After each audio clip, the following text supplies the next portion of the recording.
What's up guys, it's your favorite Kiwi coach and give me 6 months of your time and I'll give you the best golf swing of your life.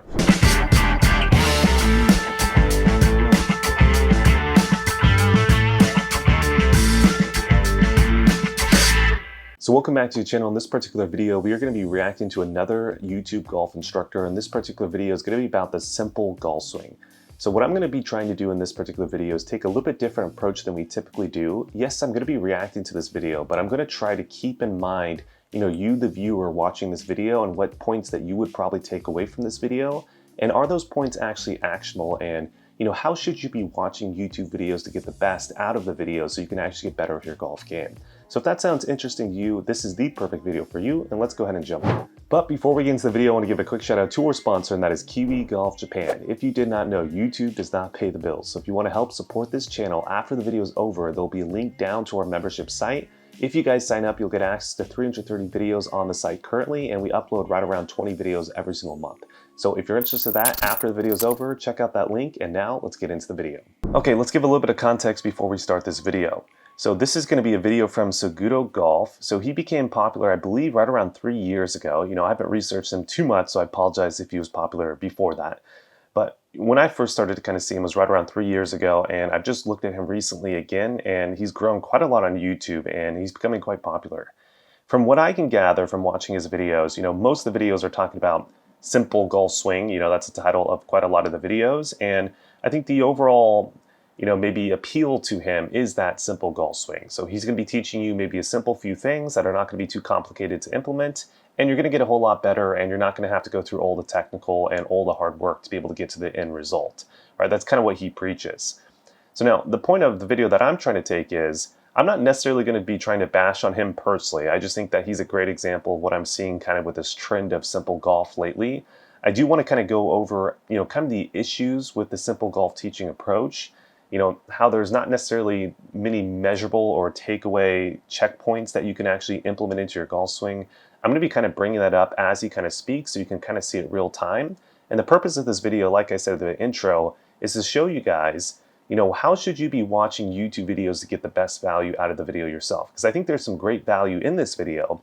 I just think it's kind of shrouded with a lot of just, let's call it gospel preach in between this, which could really be misleading if you kind of allow yourself to kind of take the whole thing from the video. So let's go figure out the best points of this video. Let's break down the points that are kind of silly, and then from there we'll go ahead. So let's go ahead and jump in. If you imagine ball striking perfection, you probably think of a PGA Tour player, or maybe even Ben Hogan, just striping shot after shot on the driving range with that buttery smooth, easy looking golf swing. And a lot of golfers think that they can't get to that level of ball striking because they don't have enough time to practice. But that couldn't be further from the truth. Okay, so here's kind of the first reason why I'm going to be calling him like the gospel golf instructor, is he's already making a claim that you guys can be just as good as Ben Hogan when it comes to ball striking. And we all know that's probably one of the most silly statements you could possibly make, right? There's a reason why certain golfers are Hall of Fame members and kind of well known for being the best ball strikers of all time. And there's a reason why a lot of amateur golfers never get anywhere close to that. It's a lot to do with talent level, right? Athleticism as well as time. And he's kind of preaching this whole thing already that, you don't need a lot of time. You just need to know this simple swing thought and you will hit it just like Ben Hogan, right? This is why I'm going to be calling him the gospel golf instructor throughout this whole video. So let's continue. Today's video, I'm going to show you the simplest golf swing technique ever that I've seen. And we're going to be basing it off of Ben Hogan and one of my new favorites on tour, Harold Varner III. Most golfers have too many moving parts, and that's why you're confused. That's why you're here on YouTube looking up golf tips. Okay, so here's where these instructors kind of draw you in, and this is kind of the points of the videos that I do think are great takeaway points, right? Most golfers out there have too many moving parts, and to break that down into kind of our own terminology, we call that kind of wobbliness, right? So let's say on the backswing, the takeaway, the club head gets way inside. Top of the swing, the club head gets way crossed to the top. Right around the transition, it starts to flatten.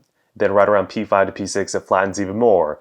And then kind of after P6 and impact, you kind of throw the club towards the golf ball and twist the shaft like crazy. To us, that would be wobbliness, right? That's exactly kind of what he's referencing as well, right? A lot of golfers have too many moving parts, which is absolutely true, right? He's drawing you into the video. But I'm going to show you how this could be an issue if you kind of follow everything that he's talking about here in a second, but let's continue. So you're going to take the club back and you're going to lift the arms, you're going to rotate the hands, you're going to do a whole little dance back here in the backswing. And then by the time you get to the downswing, you're like, yeah, I'm gonna do some more dance. I'm gonna drop the club, roll. You know, his dad or, you know, someone close to him has to be a preacher, like a gospel preacher. Just by the way he's like doing his whole thing right now, it's like very, very similar to that. Now, I'm sure the Japanese audience watching this has no clue what I'm talking about, but the American audience knows exactly what I'm talking about. And if you guys are in Japan, just go look up a gospel preacher and then go listen to them, and it's going to sound very close to this guy. But let's continue. Pull the hands over. It's just far too confusing. So we need to take that out and enter in the Hogan, Harold Varner type of golf swing mindset. Today, we're just going to think about getting rid of all those moving parts, making the golf swing very simple. And I want you to visualize club path.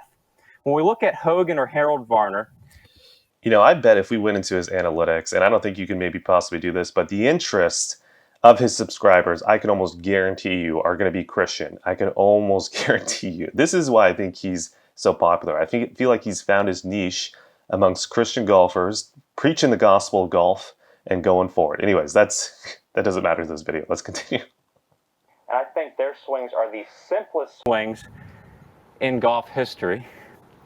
It's almost like they take the club back and it stops nice and short here. That's the first piece. And then they got a second piece, the downswing. And the club just travels right back on that same line into impact and through. Yeah, he's close. It's almost like is what he said. So it's not like he said it's exactly this way. So I do agree with that. They are very close. So if you take a look at the club head path, let's just say, you'll see the club head path kind of goes a little bit more on the flatter side on the backswing. And then as it starts to kind of go downwards, it actually kind of works out towards the golf ball and then down. But the overall looping action is quite tight amongst Ben Hogan and Harold Varner. Now, I personally don't like this type of action. I don't like kind of the inside over the top.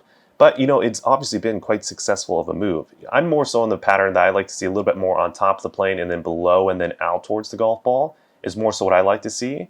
But again, you know, that's just kind of more so preference at that point. Obviously, he wants to see a little bit more on the flatter side and then out.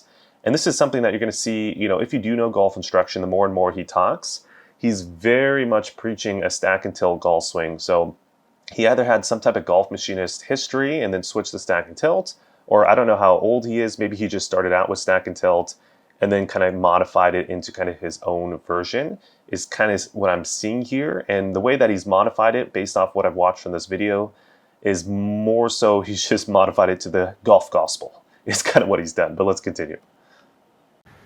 It's just 1 and 2.